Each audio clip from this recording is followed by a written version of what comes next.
twikomereze twigire ibujumbura ibujumbura ibintu byabaye ibindi ibujumbura ibintu byabaye ibindi situation yahindutse. Amakuru namaze kwakira kugeza mwaka kanya nuko inama umuhungu wa Juvenal Habyarimana yari yajemo ibyanze byabaye chambride. Amakuru aremeza neza ko General Neva ndetse na n'uyu muhungu wa Juvenal Habyarimana bakomeje guhangana. Ndababwiza ukuri ibintu birahindutse ahangaha. Ibintu birahindutse. Bashwanye ku rwego rwo hejuru ndetse ngo ibyo batari guhuza nibyo byanyobeye.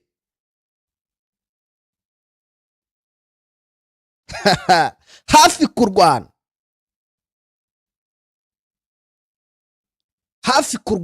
bashwanye hafi kurwana. Amakuru rero namaze kwakira ari kuvuga ngo uyu muhungu hari ibitaragendaga neza ari nabyo byatumye agaruka muri Bujumbura. Amakuru akemeza ko ngo kugaruka hano muri Bujumbura impamvu nyamukuru kwa kugira abanoze na nabigarutseho mu gitondo, ariko byemejwe ko hagati ya Neva ndetse na n'uyu muhungu wa Habyarimana nawe yitwerega Habyarimana, sinzi nimba impamvu bari kuvuga se mbandi kugira ngo abantu bamwumve neza, kuko abantu benshi ntago bazi Jarike Habyarimana, ntago bamuzi bazi se. Ushobora no kuvuga Habyarimana rwose bakiyumvira Habyarimana ise kuko niwe bazi. Biva kore ngo uyu mugabo byamaze kuba ibibazo cyane kuko mu gihugu cy'u Burundi muri Bujumbura inama yaremuye bitewe no kutumvikana hagati y'uyu muhungu wa Juvenal Habyarimana ndetse na General Neva. Bari gupanga umugambi mubisha. Ni mu gihe Felix Antoine Kisekedi we yamaze kuvuga ko ngo bamushutse agashaka gutera u Rwanda cyangwa se akajya mu mugambi wo gutera u Rwanda, ariko bamushutse. Kumbwira ngo baragushutse rero mw'abantu mwe, ahangaha biba bigoye cyane. Kumbwira ngo baragushutse ngo ujya mu mugambi ngo ushaka gutera u Rwanda, ahangaha uba wibeshye cyane. Kisekedi rero yabitangaje mu by'ukuri mu nama n'abanyamakuru yari yakoze.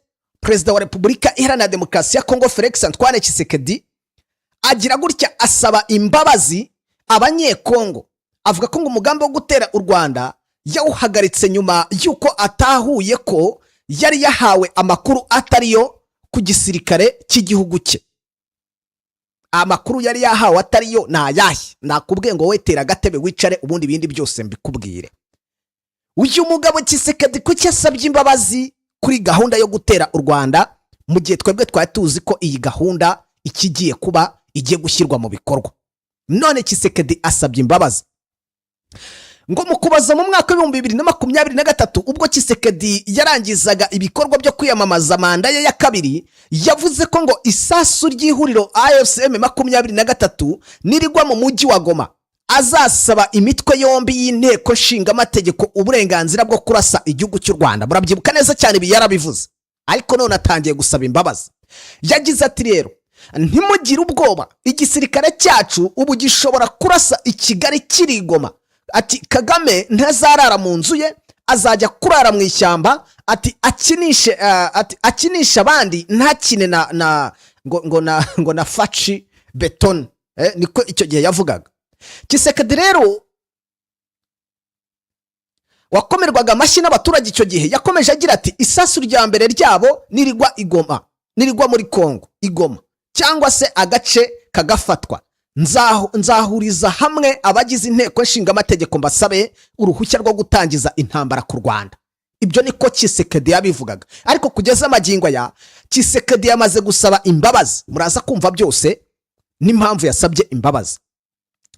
Mu kiganiro n'abanyamakuru cyabereye Kinshasa kwa gatandatu ku itariki 6, ubwo ni ku munsi w'ejo Gicurasi uyu mwaka 2026, umunyamakuru yabwiye Kisekedi ko ari we muntu wa mbere ku isi ushyira imbere diplomasi. Amubwira ko hageze ngo Repubulika Iharanira Demokarasi ya Kongo ibi gihugu gikomeye mu gisirikare.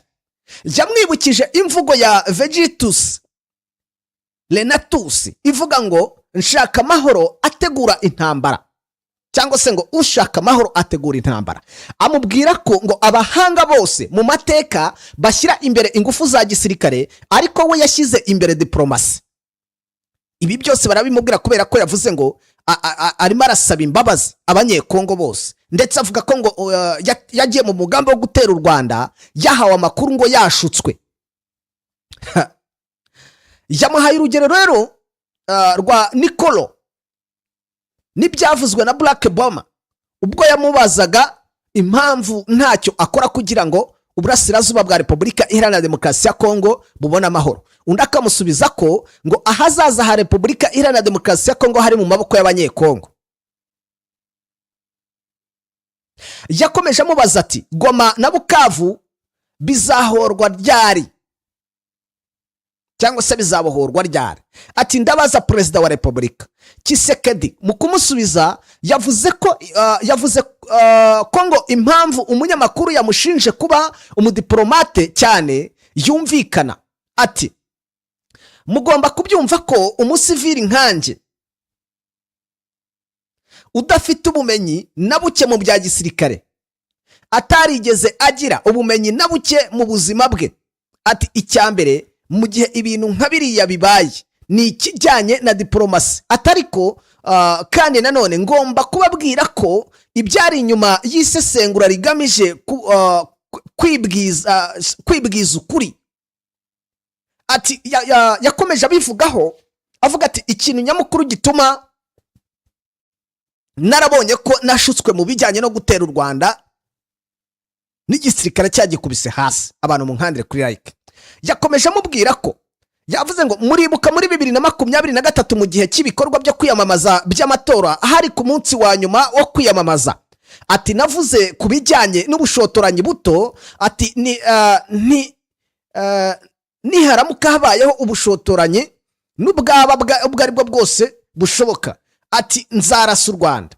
Ati rero uyu munsi ndashaka gufata uyu mwanya kugira ngo nsabe imbabazi imbere y'abaturage ba Kongo, atari uko ntumva ko nahutajwe, ahubwo kuko nahawe amakuru atari ukuri ajyanye n'igisirikare cyacu. Ati aho niho yatangiye rero kuvuga uburyo igisirikare cya Kongo kitari gifite ubushobozi bwo kurwana n'u Rwanda nk'uko yabyifuzaga. Yavuze ko rero ngo uyu munsi abasirikare bamwe na bamwe basigaye bafatwa bagafungwa kubera amakosa ari kubagaragaraho mu by'uru rugamba. Ati uyu munsi murabibona ibihano abantu bagenda bafatwa, izo ni ingaruka. Ati rero bivuze ko hari ukuri twari twarahishwe muri iki gisirikare. Ati ntabwo twajyanaga ku rugamba igisirikare, ahubwo kidafite icyerekezo ubu ngubu ntabwo cyari gushobora urugamba.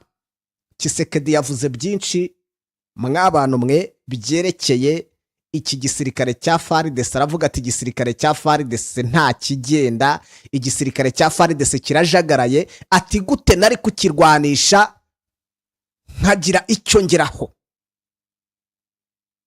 Ati gute nari kukirwanisha nkagera ku ntego yanjye? Ibyo byose nibyo Kisekedi mu by'ukuri yagarutseho asaba imbabazi, avuga ko ngo batigize bamubwira ko igisirikare cye ari nta mwete.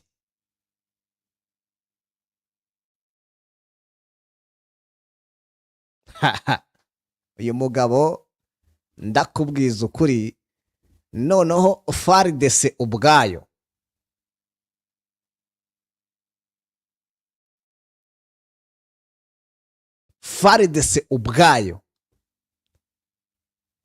niyiri bwishyirire hasi uyu mugabo Felix Antoine Kisekedi. Ukurikije uko ibintu bimeze, ndakubwiza ukuri, byamaze kugaragara ko Kisekedi igisirikare cye yagitakarije agaciro burundu. cyose uko cyakabaye yagitakarije agaciro, ndetse yanemeje ko uko byagenda kose nta kabuza igisirikare cye kidashobora kugira gute, kidashobora kuza ngo kigire icyo gihindura ahangaha ku rugamba bahanganyemo na M23. Mw'abantu mwe ibi bintu bisobanuye iki rero mwebwe mutazi ikijyanye n'iby'urugamba? Nimba umugaba mukuru cyangwa se nka perezida we ubwe yaramaze kwemera ko igisirikare cye imbaraga gifite kitahangana n'uwo bahanganye cyangwa se na M23. Ariko ubundi byose ni kimwe, n'ubundi we avuga ko ngari u Rwanda rwamugabyeho ibitero. Nimba we yaramaze kwemeza ko iki gisirikare cye cya FARDC kitahangana nabo yashakaga gutera, direct yemeye iki? Yemeye intsinzwi. Yemeye intsinzwi.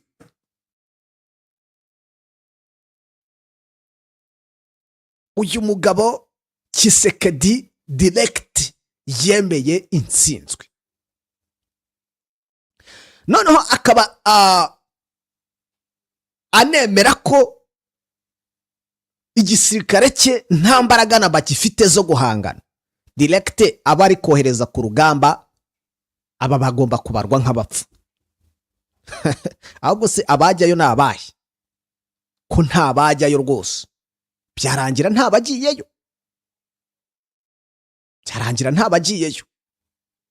hanyuma rero tugaruke ku kijyanye na FDLR, kuri gahunda yo gucyura FDLR.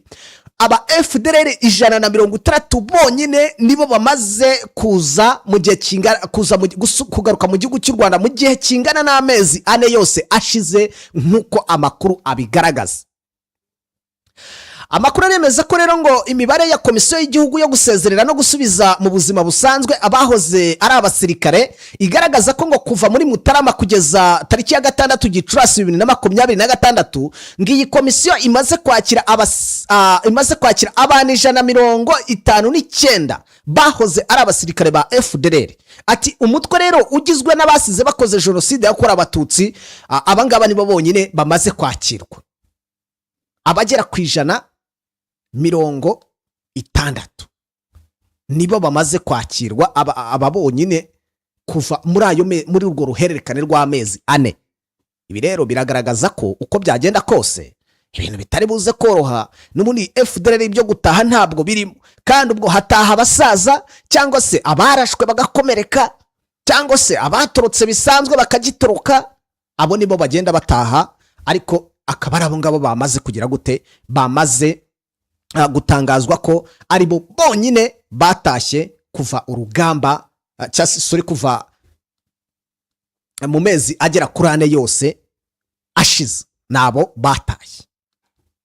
Ubu noneho igisubizo cyabonetse, si ngombwa kurembera mu rugo kuko wasirasiye imihanda yose wivuza ariko bikanga. Ikigo Kunda Ubuzima Healthcare ni ikigo gitanga ubuvuzi bwizewe bukometanyije n'ubuvuzi gakondo bw'Abashinwa, tradition Chinese medicine, hamwe n'imiti ikomoka ku bimera yizewe ku rwego mpuzamahanga na FBI ndetse na GMP. Kunda Ubuzima Healthcare atugane tugufashe ku ndwara zitandukanye harimo umwijima, impyiko, rubagimpande, diabete, umutwe udakira, kubura ubushake mu gihe cyo gutera akabariro, prostate, umugongo, imiti n'izindi ndwara zigiye zitandukanye.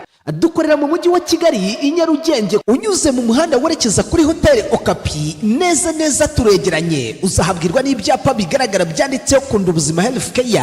Ushobora kuduhamagara kandi kuri nimero ya telefone ngendanwa 078 56 86 68. Ushobora kandi kuduhamagara kuri 0782 86 55 15. Kunda Ubuzima Healthcare, ubuzima bwanyu inshingano zacu.